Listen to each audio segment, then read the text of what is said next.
José González es banquero y comunicador. Para aquellos que no lo conocen, es un destacado banquero de profesión, como decíamos, comunicador de oficio y de vocación, con una gran experiencia en el análisis financiero y una visión aguda sobre los acontecimientos políticos y económicos. Y es un placer que hoy nos pueda acompañar para hablar sobre todo de lo que ha ocurrido, de ese reciente atentado contra el expresidente Donald Trump. José, ¿qué tal? ¿Cómo estás? Es un placer tenerte aquí. Encan- Bienvenido. Igualmente, Ana, encantado de estar con ustedes. Un placer.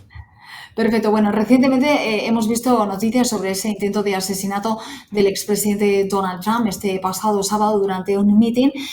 Cuéntanos cuál ha sido tu perspectiva sobre este suceso y su impacto inmediato en los mercados económicos. El impacto en los Estados Unidos ha sido de conmoción.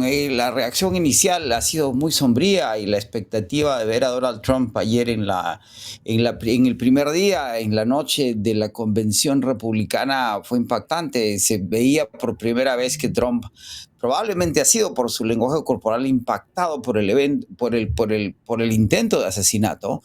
Hemos recordado que desde 1981, el atentado contra Reagan, no habíamos visto un intento de magnicidio en los Estados Unidos. Curiosamente, la reacción de los mercados fue positiva. El mercado subió 300 puntos ayer más o menos y hoy día está subiendo otros 300 y pico de puntos. Coincide con declaraciones de Powell en función de una reducción de las tasas de interés en lo que queda del año, con una reducción en la inflación el año pasado y con mejor ventas al detal hoy día.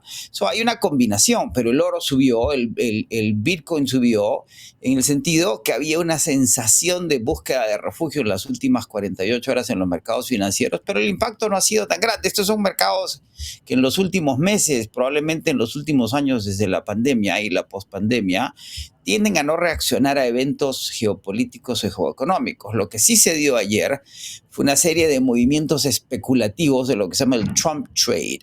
¿Qué es el Trump Trade? Los bookies, las apuestas en el mercado financiero, las opciones de que Trump pueda ganar la presidencia han subido de niveles del 60 y pico por ciento al 70 y tantos por ciento. Y una vez que el mercado se empieza a convencer que Trump podría ganar la elección en noviembre, la apuesta es cuáles son sus decisiones, qué tipo de medidas va a tomar, qué sectores en los mercados se favorecen. Y esa ha sido la reacción inicial de los mercados con cierto optimismo, que ven además la elección de Trump como más favorable al sector financiero que una continuación de la administración Biden.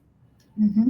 Quería preguntarte algo, porque has hablado de los gestos, de lo que muchas veces nos aporta el lenguaje no verbal. En este caso, veíamos a Donald Trump 52 horas simplemente después, solo 52 horas después de ese intento de asesinato, andando con parsimonia, gesto sombrío.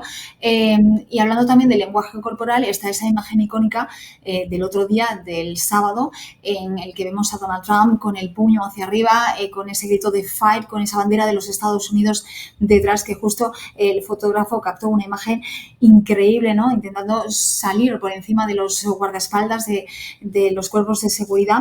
¿Qué te dice el lenguaje gestual, esa imagen icónica, y qué te dice también al Trump que vimos en el día de ayer? Es muy claro, Trump, si algún talento tiene, porque no se caracteriza por haber sido un gran developer de real estate, sino un marquetero de su propia marca, de gran talento. Él tiene un gran talento para el momento mediático, siempre lo ha tenido, ¿sí? Y esa es su primera reacción. Lo que queda claro es cuando se agacha, porque se toca la oreja, obviamente se salvó absolutamente de milagro. El asesino le dispara 5 veces a una distancia de 132 metros con un fusil AR de algún tipo, no se ha especificado el modelo, es una munición 5.56. Es una distancia larga pero corta, y se salvó realmente por milímetros. Si el tiro hubiera sido más preciso, estaríamos contando otra historia. Y cuando suceden esos eventos hay una reacción de shock. Uno tiende a tener una sensación de estar fuera de su propio cuerpo, y lo que le está sucediendo a uno es como una película. Y la primera reacción reacción de Trump, se escuchan las grabaciones, le dice al servicio secreto que quiere ponerse sus zapatos. Suele suceder en casos dramáticos, uno se enfoca en cosas, en detalles, pero reacciona muy rápidamente al momento mediático, lo reconoce y sale esa foto en donde además la bandera está invertida, es decir, está de cabeza, que significa en los Estados Unidos, particularmente en el ejército, que es una situación de distress, de peligro. Es decir, no podía haber mejor momento. Puño en alto, hay que luchar, la bandera al revés. Sin embargo, en las siguientes 24 horas o 48, en que lo volvemos a ver, hay aparentemente un reconocimiento, suele suceder en los eventos postraumáticos de reconocer que estuvo a punto de morir. Anuncia en su primera entrevista que ha reescrito completamente su discurso para la convención, lo da el jueves, en donde en lugar de enfocarse en Biden va a llamar a la unión, no sabemos si del país o del Partido Republicano, y el lenguaje corporal ayer es de una persona que siente el impacto de lo que le acaba de suceder. Hay una suerte de vulnerabilidad. Ahora, de ahí a que Trump tenga una epifanía y se convierta en otra persona, es cuestión de ver. Sucedió en el pasado, el gobernador Wallace en Alabama, que fue el gobernador más racista que tuvo los Estados Unidos durante la lucha de los derechos civiles en los años 60, tuvo un atentado en el que quedó paralítico y sufrió una gran transformación posteriormente al atentado y fue reconocido como un luchador y defensor de los derechos civiles. Veremos si Trump llega a ese punto, pero es obvio que es una persona que ha sido afectada por un evento trascendental para su propia existencia y para los Estados Unidos. Si el presidente hubiera muerto en ese atentado, no había decidido un vicepresidente, la convención republicana sería hoy día absolutamente otra, porque se tendría que escoger un ticket, como se dice, en el piso, en el floor, que no sucede en este país desde hace muchas décadas, y las dinámicas serían otras. Ahora, el atentado ha cambiado la dinámica de la elección. Veremos cómo viene el tono de Trump. Ayer el tono de la convención siguió siendo combativo. No hay que tomar en cuenta y no hay que olvidar, hoy día se le está acusando a Biden de tener un discurso violento, nada más lejos de la realidad. El intento de golpe de Estado, que ya es reconocido como tal del 6 de enero, cuando Trump pierde la elección, es muy claro. El lenguaje suyo ha sido violento desde su primera mensaje a la nación en su primera elección hasta este punto. Si cambia ese lenguaje, veremos qué sucede. Y en el caso de los demócratas, las presiones para que Biden renuncie y ceda la candidatura a otro candidato más joven por temas de edad se ha desvanecido, ha desaparecido, ¿sí? Esta campaña se resetea completamente y veremos qué dicen las primeras encuestas posteriores al atentado, pero ya se estaban cerrando. La diferencia en la encuesta del New York Times, que es una encuesta de encuestas, es una de encuestas, es solo de 2 puntos. Para cualquier efecto práctico, ambos candidatos están 50-50. Las campañas han sido exitosas en términos de capitalizarse. La de Biden tiene más de $200 millones listos a ser usados para la campaña mediática hacia adelante. Y recordemos que aquí las bases son muy sólidas. Hay un 20% de la población que apoya a Biden incondicionalmente y otro 20% que apoya a Trump. Y la diferencia, ese 60% que está en el medio es clave. Y están los Never Trumpers y los Never Democrats, que nunca van a votar ni por uno ni por otro candidato. Y hay que tomar en cuenta además que la elección en Estados Unidos es indirecta. Es decir, las encuestas que miden la tendencia popular, la tendencia de la población en general, no determinan aquellos estados en los que se elige el presidente. En los Estados Unidos la fórmula es quien gana en los votos electorales de un estado se los lleva a todos. Winner takes all se llama en inglés. Y la elección la van a definir nuevamente los estados del noreste, algunos estados del oeste y algunos estados del sur que están indecisos.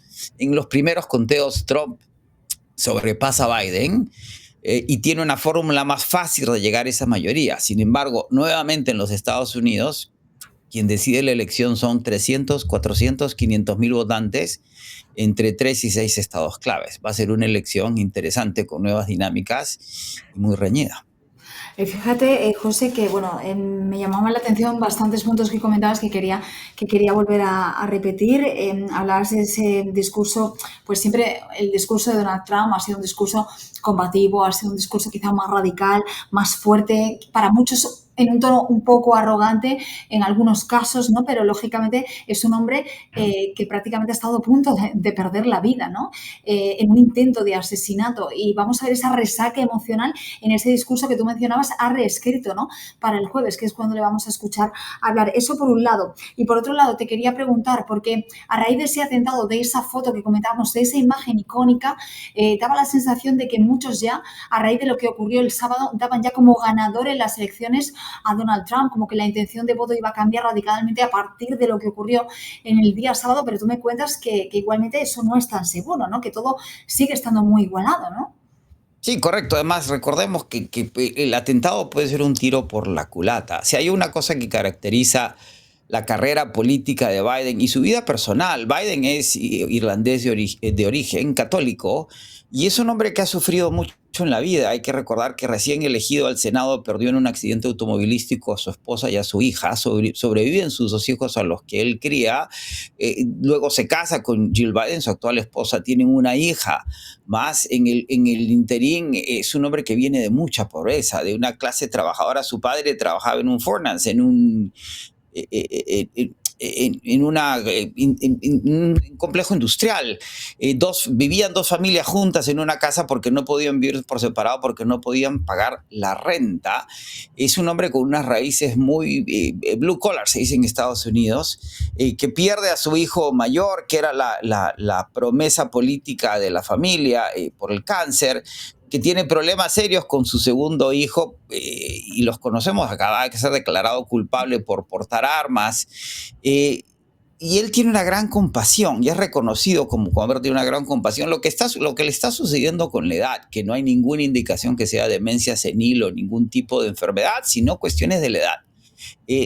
Son características. Él es tartamudo, siempre ha sido muy hablador, siempre ha cometido muchos errores, pero es un hombre con una gran capacidad de compasión. Eso se lo reconocen todos, y que la gente se siente muy cómoda con él por eso.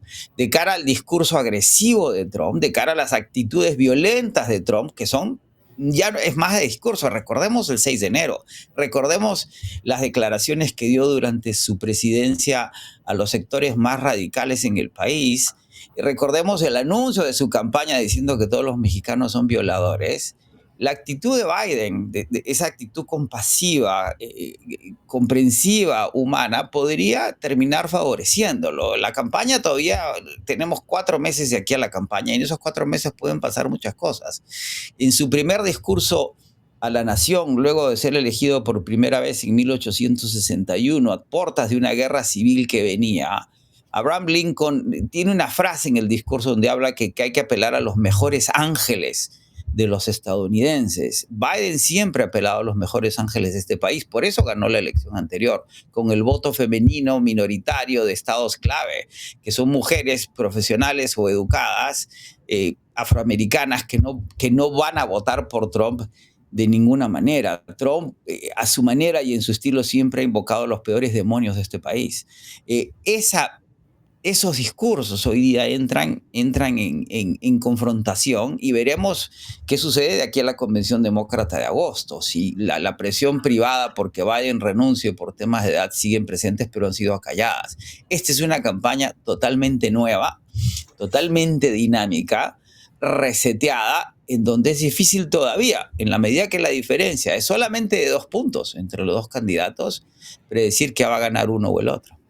Me encanta ese término que has empleado, ¿no? Una campaña reseteada. Y es la realidad.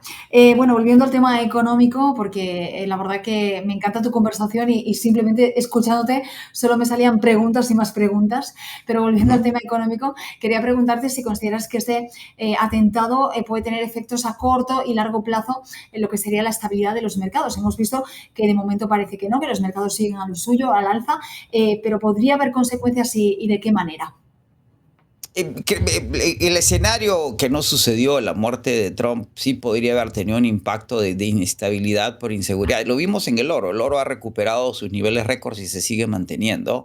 Y lo vimos en el Bitcoin, que funciona como un cuasi oro para quienes creen en las criptomonedas. El refugio está ahí, pero los mercados hoy día se están rigiendo más por las dinámicas macroeconómicas preexistentes: inflación, tasas de interés. Recordemos que hacia diciembre del año pasado, cuando se publican las minutas del Comité de Mercados Abiertos de la Reserva Federal, donde se habla de 3 cortes de tasas probablemente este año, y el mercado se entusiasma con 6, esperábamos, o los optimistas en ese sentido esperaban que las tasas se empezaran a recortar en marzo, ya estamos a julio y no ha habido un solo recorte. Y en base a las declaraciones de Jerome Powell la semana pasada en su presentación en ambas cámaras, en el Senado y en la Cámara de Representantes en el Congreso, habla de que probablemente no quiso adelantar nada en relación a un recorte de tasas, pero el mercado está convencido que viene un recorte en septiembre. Tenemos una reunión de la Reserva Federal la próxima semana, si no me equivoco, y de ahí viene el receso de agosto por el verano, y en septiembre se vuelve a reunir, porque además ya vemos que el empleo se ha estabilizado, que el consumidor, si bien se esperaba que hubiera una caída en el consumo, ha permanecido estable, y la inflación bajó por primera. Estamos a los niveles más bajos desde aquel 9.2 de junio del año 22 al 3%, todavía un punto por encima del 2% al que aspira la Reserva Federal, pero hemos bajado del 3.3 del mes pasado. Todas las variables indican que la Reserva Federal debería recortar las tasas por lo menos una vez, 0.25% en lo que queda del año. El mercado se vuelve a entusiasmar, habla de 3 recortes. Las tasas del bono a 10 años, del bono del Tesoro a 10 años de los Estados Unidos ha bajado ciertos puntos básicos.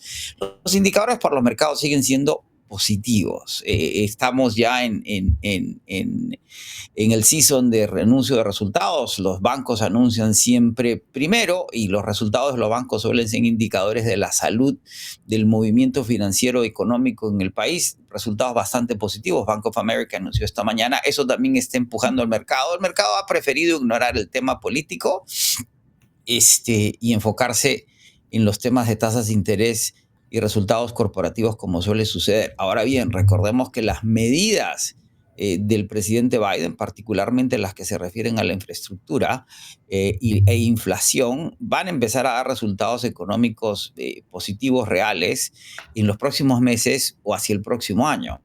En la inauguración de la Convención Republicana ayer hubo una narrativa de que la inflación es culpa de Biden. La inflación es culpa de Biden, es un problema de la pospandemia y lo que se llama hoy día la mesoeconomía.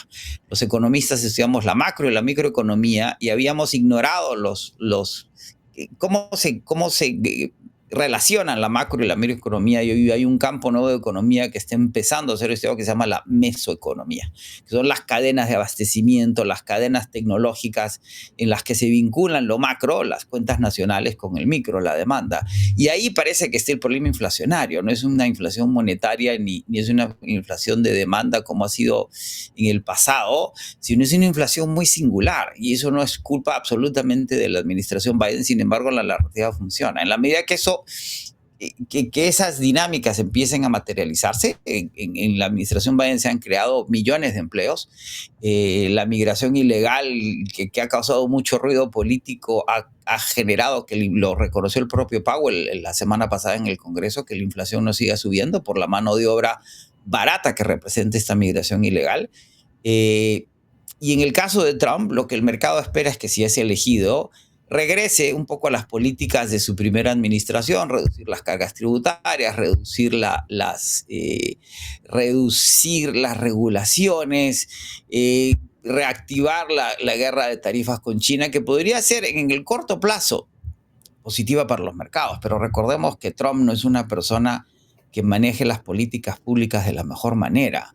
Y su primera administración, nos tendemos a olvidar, fue absolutamente caótica. Ese caos, si regresase, ¿sí? Y la elección de Vance como su vicepresidente, que es un populista ideológico, a diferencia de Trump, que es un populista estratégico, táctico, podría terminar siendo negativa para los mercados hacia adelante. Mira, precisamente ya que lo mencionas, el que podría ser el vicepresidente de los Estados Unidos en caso de que Donald Trump gane las elecciones. ¿Qué te ha parecido esta elección y en base a qué? Porque de esa terna en la que se encontraba, por ejemplo, Marco Rubio de la Florida, finalmente ha salido este señor de 39 años de Ohio, que curiosamente era anti-Trump hace algunos años, ¿no? ¿En qué basas la elección de este eh, número 2 para Donald Trump. J.D. Vance es un personaje absolutamente interesante. Sus padres son de Kentucky. Él nació y creció en Ohio. Viene de una familia con problemas de disfuncionalidad muy serios, de mucha pobreza. Sin embargo, se educó, terminó estudiando Derecho en Yale. Se casó con una india americana, o sea, de India de la India, ¿sí? Una abogada muy liberal.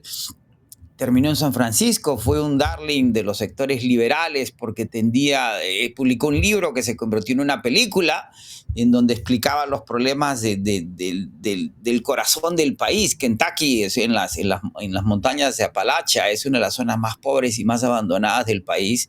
Sin embargo, y ahí en ese momento es que criticaba a Trump, pero empezó a tener una evolución conservadora en donde esta primera aproximación de que el entendimiento de estos Estados Unidos, por así llamarlos profundos, pasaba por una parte de la reconciliación y el rescate nacional, se vuelve muy conservador y después se convierte en alguien ideológicamente conservador. Está teniendo el rol que tuvo inicialmente Bannon. Cuando uno escucha el primer discurso de Trump cuando toma la presidencia, cuando habla que la carnicería se acabó con su elección, ¿sí? Y nadie entendía de dónde venía esta lectura. ¿Qué carnicería? ¿De qué estamos hablando? Veníamos de la presidencia de Barack Obama, que más bien había traído una suerte de buen ánimo a la nación, de que avanzábamos, y es una lectura precisamente de lo que hace referencia a Vance, pero de una perspectiva pero muy conservadora y muy aguerrida en función de esta mayoría anglo que hoy día se está convirtiendo rápidamente en minoría y que siente que está acosada. Y es la base dura de Trump son hombres anglos, blancos, de entre 40 y 60 años, ¿sí? Que sienten que el mundo en el que han vivido está siendo amenazado por fuerzas exteriores a las que atribuyen además una conspiración. O sea, al escoger a Vance, lo que podría haber pensado Trump o sus asesores o su equipo de trabajo cuando Bannon ha salido, y Bannon es un personaje singular, católico, que se mudó a Roma para cambiar la iglesia católica por dentro, desde un monasterio a las afueras de la ciudad eterna. Y pareciera que escoge a Vance porque Vance es ideológico, tiene una tesis mucho más sólida de aquello que Trump propone. Y hay que reconocer, viendo la convención del año pasado, esta es la tercera convención que nomina a Trump como candidato a la presidencia. En las dos anteriores hubo desavenencias, contradicciones, resistencia a la candidatura de Trump. Y hoy día es muy claro, por lo que vimos ayer, que el Partido Republicano se ha convertido en el partido de Donald Trump. Y al ser el partido de Donald Trump, es tan obvio como que su nuera hoy día preside, es una de las personas que preside el Partido Republicano. Ahora, ¿cuáles son los efectos de que el partido de Lincoln, que fue liberal entre el siglo XIX y el siglo XX, y se convierte en conservador en la segunda mitad del siglo XX y ultraconservador en el siglo XXI? ¿Cuáles son las implicancias en el mediano y largo plazo de cara a la necesidad que hay en las mayorías en el país? Necesitamos una reforma migratoria urgentemente. Tenemos 8 a 9 millones de empleos no cubiertos por nadie, que solo los van a cubrir estos inmigrantes ilegales a los que podemos asimilarlos. No es un problema demográfico ni económico, es un problema burocrático y político.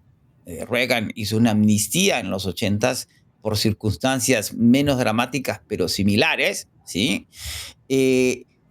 Este giro ideológico que sustenta Vance, que además es un hombre preparado, inteligente y que entiende de narrativas y propuestas ideológicas, cómo va a cambiar el partido hacia adelante y qué significa para la dinámica política norteamericana, para la hegemonía norteamericana a nivel global, donde tenemos conflictos en Ucrania, en Israel, problemas que representan la multipolaridad. Es decir, China no va a ser más, la economía china no va a ser más grande que la norteamericana, ya tiene sus propios problemas, pero está en un proceso de retar a la hegemonía de los Estados Unidos, donde Rusia y su nacionalismo y sus países satélites y asociados van a seguir en un acto de rebeldía permanente, donde el Medio Oriente reclama su propio espacio, donde África se convierte en el destino demográfico de del planeta, donde América Latina es la fuente más importante de materias primas, tanto en petróleo y gas, metales y minerales, como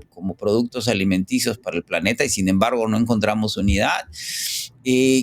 Todas esas dinámicas, ¿cómo se van a manejar hacia adelante? Europa no está lista a enfrentar todos estos problemas sola, y Occidente necesita de un Estados Unidos engaged, como se dice, comprometido con estas dinámicas. Todo eso viene con un partido que tiende a convertirse cada vez más conservador y un partido demócrata que sigue más o menos desorientado. Hablando del Partido Demócrata, me decías, se sigue desorientado, me decías, esta es una campaña que se acaba de resetear, me hablabas de Joe Biden, de que realmente mucha gente que considera que los problemas de la inflación han estado bajo el gobierno de Joe Biden, esto viene de muy atrás, viene de esta pandemia que sufrió el mundo, ¿no? Y que conmocionó al mundo también, por supuesto, en lo económico. Quería preguntarle si a día de hoy, en este momento de la campaña, después de esas voces que han hablado de que Joe Biden no está preparado para continuar en la carrera, para ser el representante del Partido Demócrata de cara a las próximas elecciones, si crees que realmente se debería de pensar en otro candidato.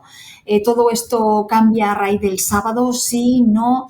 El debate se ha calmado quizá un poco a raíz precisamente de ese atentado, pero lo cierto es que hemos visto al presidente en ciertos momentos dubitativo, con ciertos lapsus. Y no sé si crees que ha llegado el momento quizá de dar paso a otro candidato o si debería de seguir siendo el candidato definitivo el actual presidente de los Estados Unidos. Es un tema bastante complejo, ¿no? Porque hay temas estratégicos, tácticos y problemas morales. En términos estratégicos, cambiar en Estados Unidos se dice que uno no puede cambiar los caballos en media carrera. No es tan sencillo como decir que Biden se retira y quién lo reemplaza. Biden sigue teniendo el apoyo de los superdelegados para la convención demócrata, es decir, es indisputable que él va a ser nominado el candidato del Partido Demócrata y los superdelegados no pueden cambiar su voto en la convención. Por otro lado, sigue teniendo el apoyo de la base. Quien se ha rebelado abiertamente contra Biden es lo que se llama el donor class, la clase de los donantes, la gente que dona, ¿sí? Pero no es la base del partido, sigue teniendo el apoyo del Black Caucus, el grupo que aglutina a los representantes afroamericanos. No hay ninguna indicación que la base del Partido Demócrata haya abandonado a Biden, ese es parte del discurso de Biden. Hay un conflicto interno en el partido entre la base y las élites, las vanguardias del partido. Y en la medida que esa base se mantenga leal a Biden, Biden sigue siendo el candidato legítimo. En términos tácticos, cambiar de candidato podría ser complicado. En 4 meses, elegir a un candidato alternativo en el piso de la convención, cosa que no ha sucedido en Estados Unidos en décadas, sería ruidoso, desordenado, daría una imagen caótica que solo favorecería a Trump. Luego del atentado fracasado de asesinato contra Trump, la unidad del Partido Republicano alrededor de su candidato es más grande. Eso va a forzar que el Partido Demócrata tenga que hacer limonada con los limones que le tocaron y se mantenga con Biden. Es obvio que Biden está sufriendo los efectos de la edad. Si uno ve su campaña anterior que lo llevó a la presidencia, hay un deterioro. Puede ser un tema genético, puede ser el hecho que este hombre ha sufrido mucho en la vida y la vida misma le está pasando cuentas, pero creo que hay una lectura en relación a la edad equivocada. La edad lo que da, Peter Bell decía que la sabiduría son las lágrimas de la experiencia. La edad lo que da es una perspectiva, una convicción, que en la juventud no existe. Son pros y contras, y hoy día se habla del egoísmo de Biden. Yo creo que más que egoísmo es convicción. Hay una incapacidad de leer en un planeta que ha perdido un poco el norte moral, que la convicción de Biden es una convicción de líderes viejos, antiguos, entre comillas. Es la convicción de un Churchill, que era alcohólico y maníaco depresivo, de un FDR, que era paralítico, había sufrido polio ya siendo adulto, de un Lincoln que era maníaco depresivo, casado con una mujer bipolar, con tendencias suicidas, ¿sí? Es decir, no nos han faltado de un Kennedy que tenía serios problemas físicos, que le dio una actitud compasiva muy grande. Hay que empezar a entender que la edad puede ser un activo y no un pasivo. Hay una escena en la película Los dos papas en que el personaje de Ratzinger le dice al personaje de Bergoglio que va a renunciar y el personaje de Bergoglio le dice, pero usted no puede renunciar, eso es como Cristo se hubiese bajado de la cruz. La idea de un papado vitalicio es verlo sufrir y morir en el cargo, cosa que hizo la reina Isabel II.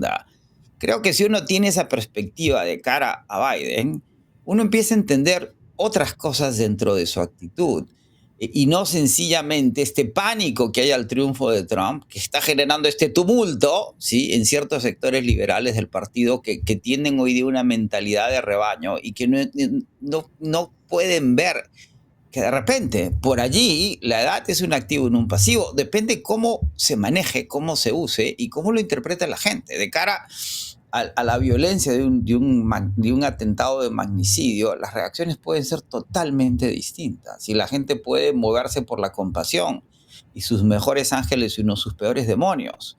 Esa discusión todavía no se está dando, pero es imprescindible empezar a tener. Ujú. Qué interesante todo lo que nos cuentas, José. Bueno, por último quería preguntarte qué tipo de reacciones esperas, Bart, tanto del Partido Republicano como del Partido Demócrata, y cómo crees que este evento va a cambiar las estrategias de campaña de aquí a que llegue en noviembre de cada uno de los candidatos. Clave va a ser el mensaje, el discurso de Trump el jueves. Por allí, Trump ha tenido una epifanía y se convierte en otra persona. Veremos. Difícil creer. O sea, Trump es un hombre de 78 años. Tampoco es un muchacho y sus actitudes y sus tendencias están más o menos determinadas. Biden ha suspendido toda actividad política por esta semana, por lo menos, esperando de cara frente a el atentado y el impacto que eso ha tenido y probablemente calibrando las reacciones que debe tener. Se ha desdicho de algo que dijo en una entrevista que no tenía nada que ver con el atentado, cuando habla de bullseye, que él tiene bullseye, que tiene la mira puesta en Trump. No hablaba del atentado, obviamente, pero hoy día todo está siendo interpretado al milímetro. El tono de su campaña también podría cambiar. Su mensaje a la nación del domingo desde la oficina Oval fue sombrío y con el gravitas que requería, que habló de que en este país todo se cambia con votos y no con balas. Todo va a depender de lo que diga Trump el jueves. Y Trump, las cartas están en la mesa de Trump. Él ha sido la víctima del atentado. Lo que él diga o plantee el jueves y hacia adelante va a determinar que el juego se realinee, pero es un juego nuevo. Y es un juego nuevo en donde probablemente se baje el tono de los discursos. El Partido Demócrata no tenga otra opción que alinearse detrás de Biden. Y va a ser una campaña realmente interesante como pocas vistas en el país en muchos años.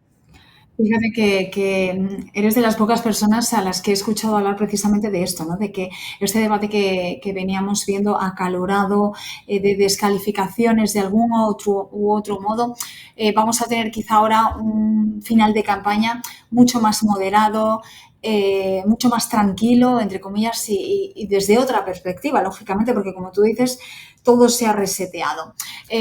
José, de verdad, me quedaría horas hablando contigo porque me parece súper interesante todo lo que nos cuentas, pero creo que tenemos que cortar.